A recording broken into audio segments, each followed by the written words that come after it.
চলে এসেছি ৮ই জানুয়ারি রাশিফল নিয়ে। যে যোগটা চলছে সেই যোগটা হচ্ছে সিদ্ধ যোগ। যারা জন্মগ্রহণ করবে তারা মেষ রাশি ক্ষত্রিয় বর্ণ, অষ্টোত্তরী আ শুক্র এবং বিংশোত্তরী কেতুর দশায় জন্মগ্রহণ করবে। যদি কারোর মৃত্যু ঘটে, সেই মৃত্যুতে কিন্তু কোনো রকম দোষ নেই। যে সময়টা কাজকর্মের জন্যে ভালো সময়, সেই সময়টা হচ্ছে সকাল ৭:৪৯ থেকে বেলা ১০:০১ অবধি। আবার ওদিকে ১১:২৮ থেকে ৩:০৭ অবধি, আবার বিকেল ৪:৩০ থেকে ৮:৫৭ র মধ্যে অমৃতযোগ রয়েছে। আচ্ছা, কালকে যেকোনো রাশির জন্যে ভালো কালার হবে সবুজ, নীল, অরেঞ্জ, কালকে লাল এবং সাদা ঘেঁষা যেকোনো কালার একটু এভয়েড করলে ভালো হয়।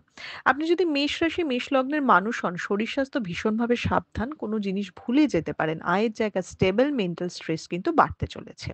আপনি যদি বৃষ রাশি, বৃষ লগ্নের মানুষ হন, টাকার অপচয় হওয়া, ভুল ইনভেস্টমেন্টে ক্ষতি হওয়া এগুলো কিন্তু দেখাচ্ছে।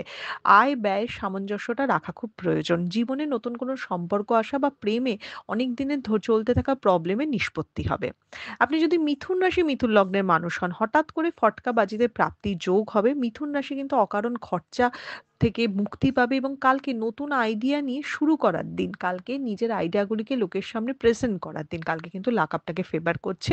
কালকে লং টার্মের ইনভেস্টমেন্ট আপনার জন্য ভালো ফল দেবে। আপনি যদি কর্কট রাশি, কর্কট লগ্নের মানুষ হন, কালকে শরীরও দেখবেন, কালকে পার্সোনাল লাইফও দেখবেন।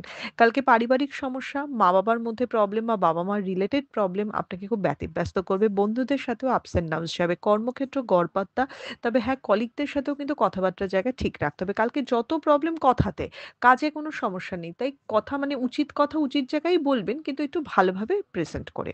আপনি যদি সিংহ রাশি, সিংহ লগ্নের মানুষ হন, কালকে চিটেড হতে পারেন। মনে হতে পারে ইউজড হয়েছেন। তাই কালকে বুঝে শুনে ইনভেস্টমেন্ট করবেন, না করলেই ভালো হয়। লোকের কথায় চলবেন না। কালকে নতুন কিছু শুরু করার আইডিয়া নিতে পারেন, কিন্তু কোনো টাকা দেবেন না বা কিছু কনফার্ম করবেন না। জিনিসটা আপনি আইডিয়াটা নিলেন, ভাববেন, এরকম একটা ব্যাপার রাখুন। একটু লং টার্মে রাখুন। কিন্তু কালকেই আমি ফাইনাল করে দেবো, এটাই আমি করব, এই জিনিসটা নেবেন না। এবং কালকে বাবার শরীরের দিকটা একটু খেয়াল রাখবেন। আপনি যদি কন্যা রাশি, কন্যা লগ্নের মানুষ হন, যারা মানে টিম ওয়ার্ক করেন, যারা মানুষকে নিয়ে কাজ করেন, তাদের কিন্তু টিমের মধ্যে প্রবলেম হওয়া, টিম ওয়ার্কে প্রবলেম হওয়া সেটা রয়েছে। কোনো অকারণ ঝগড়া ঝামেলায় জড়িয়ে পড়ার জায়গা রয়েছে। কালকে করব বলে সময় নষ্ট হওয়া, আপনার মনে হবে জিনিসটাকে হয়তো এভয়েড করলে সলভ হবে, এই করে আরো ডিলে হওয়া দেখাচ্ছে। আপনি যদি তুলা রাশি, তুলা লগ্নের মানুষ হন, অতিরিক্ত অপোজিট জেন্ডার প্রতি আকর্ষণ আপনার সময় নষ্ট করবে। আর কিচ্ছু করবে না। জীবনে প্রেম আসতে পারে। প্রেমের জন্য আদর্শ সময় চলছে তুলা রাশির। যারা বিয়ের কথাবার্তা বলতে চান তাদের জন্যেও ভালো সময় চলছে। কিন্তু মানে ফোকাসটা একটু অন্যরকম হয়ে যাচ্ছে। তাই ফোকাসটা একটু কাজের দিকে রাখলে ভালো হয়। এবছর কিন্তু লাক হেল্প করার বছর তুলা রাশি। কিন্তু তুলা রাশির এই বছরের গড়বড়টাই হচ্ছে ফোকাসে গড়বড়। তো এটা একটু দেখবেন।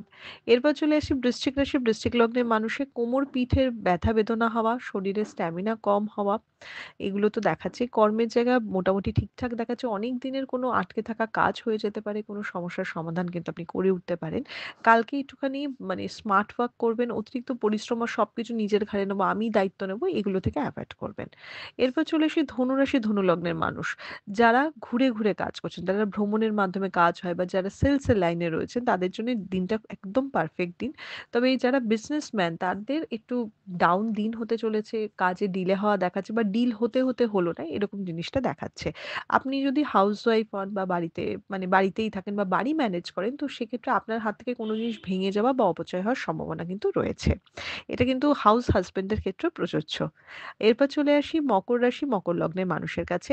কাজে গন্ডগোল হওয়া, কনফিউশন তৈরি হওয়া, পার্সোনাল লাইফের অশান্তি মাথার উপর এফেক্ট করা এবং শরীরটা ভালো না রাখা। যা, যা বাজে কথা বলবেন, জিজ্ঞেস করবেন, আমি হ্যাঁ, হ্যাঁ, হ্যাঁ করে মকর রাশি বলে দেব। কিন্তু এগুলোর বাঁচার একটা ছোট্ট উপায়, মাথা ঠান্ডা রাখা। কালকে মনে রাখবেন বাধা বা প্রবলেম আসতেই পারে, কিন্তু আমি গা বাঁচিয়ে চলবো। গা বাঁচিয়ে কালকের দিনটা চলতে পারলে দেখবেন কিছুই হলো না। মনে হবে যে দেবলিনাদি কি প্রেডিকশন বলল। কিন্তু একটু গা বাঁচাবেন খালি। এরপর চলে আসি কুম্ভ রাশি, কুম্ভ লগ্নের মানুষ কালকে কাজ করুন। যত পারেন কাজ করুন। কালকে মেন্টাল স্যাটিসফ্যাকশনই আসবে কাজের মাধ্যমে। নিজের মান সম্মানের জায়গাটা খালি খেয়াল রাখবেন, সেখানে কোনো কম্প্রোমাইজ করবেন না। বাকি যে যা কাজ বলছে এক কথাতে হ্যাঁ বলে কাজ করুন। কালকে কাজের মাধ্যমে আবার উঠে দাঁড়ানোর দিন। লাস্ট রাশি মীন রাশি। আয়ের জায়গা একদম স্টেবল, বিজনেসের জায়গা একদম স্টেবল। এগুলো সব স্টেবল। কিন্তু শরীর ভালো বলব না, ফ্যামিলি কারোর শরীর ভালো বলব না। সেই জায়গাটা দেখবেন। কাছের কোনো বন্ধুদের থেকে আঘাত পাওয়া বা আত্মীয়স্বজনের মধ্যে গন্ডগোল হওয়া, যেটা বাড়িতে খুব আপনার প্রফেশন মানে পার্সোনাল ফিল্ডে খুব এফেক্ট করা, এগুলো কিন্তু দেখাচ্ছে। এটা ছিল মেষ থেকে মীন রাশির একটা ওভারঅল রাশিফল। আপনাদের দিনটা শুভ হোক।